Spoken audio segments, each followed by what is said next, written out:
I denne video skal du lære om hovedsætninger og bisætninger. Men hvorfor skal du egentlig det? Her kommer nogle eksempler, hvor du kan se det.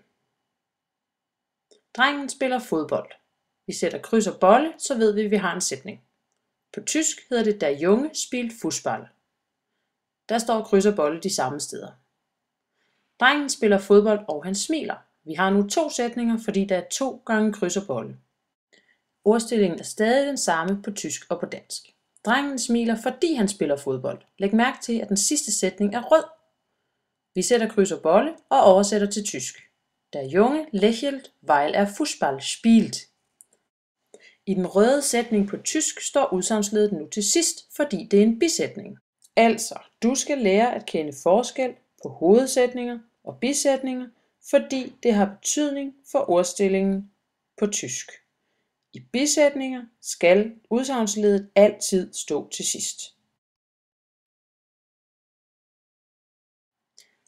Hovedsætninger er sætninger, som kan stå alene. For eksempel, drengen spiller fodbold, der Junge spielt Fußball. Det giver god mening. Bisætninger er sætninger, som ikke kan stå alene. De er altid en tilføjelse til en hovedsætning. For eksempel, drengen smiler, fordi han spiller fodbold. Det røde, fordi han spiller fodbold, er her en tilføjelse til, at drengen smiler. Du kan også bruge ikke-prøven til at finde ud af det.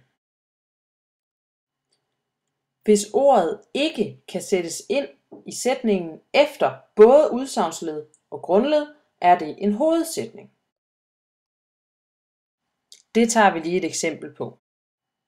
Ich kenne einen Mann. Jeg sætter udsagnsled og grundled. Og så sætter jeg nicht ind, hvor det falder naturligt i sætningen.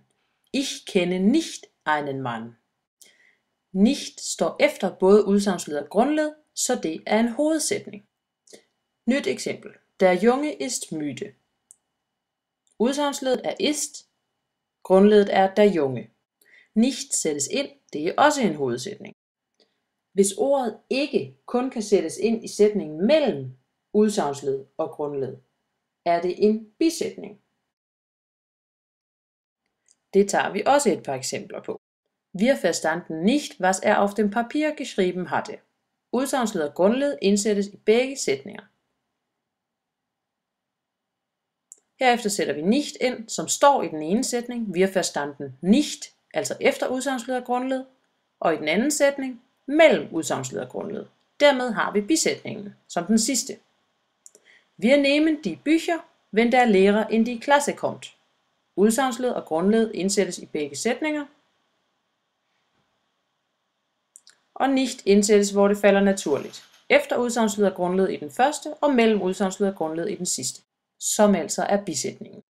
Du kan også kigge efter bisætningsindledere. Det kan være ord som weil, das, obwohl, ob, als, der, die, das, wenn, eller wer, was, wo og andre spørgeord.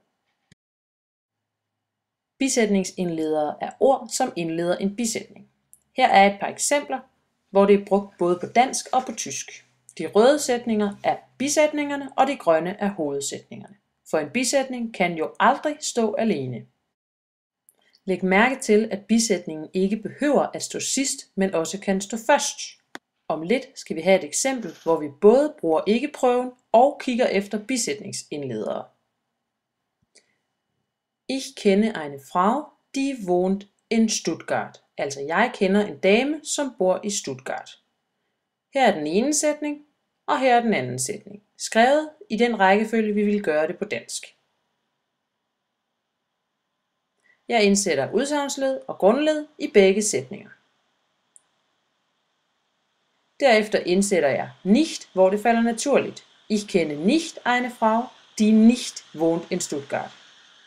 Den første er altså en hovedsætning, og den sidste er en bisætning. Læg mærke til die, som er bisætningsindleder. Nu tager jeg udsagnsledet og flytter det om bagerst, da udsagnsledet i en bisætning altid skal stå til sidst. Og hvad er det så, du har lært? Altså, kan sætningen stå alene?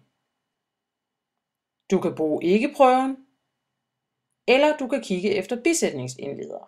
Gerne det hele på samme tid. Inden længe er du mester i det her. God fornøjelse.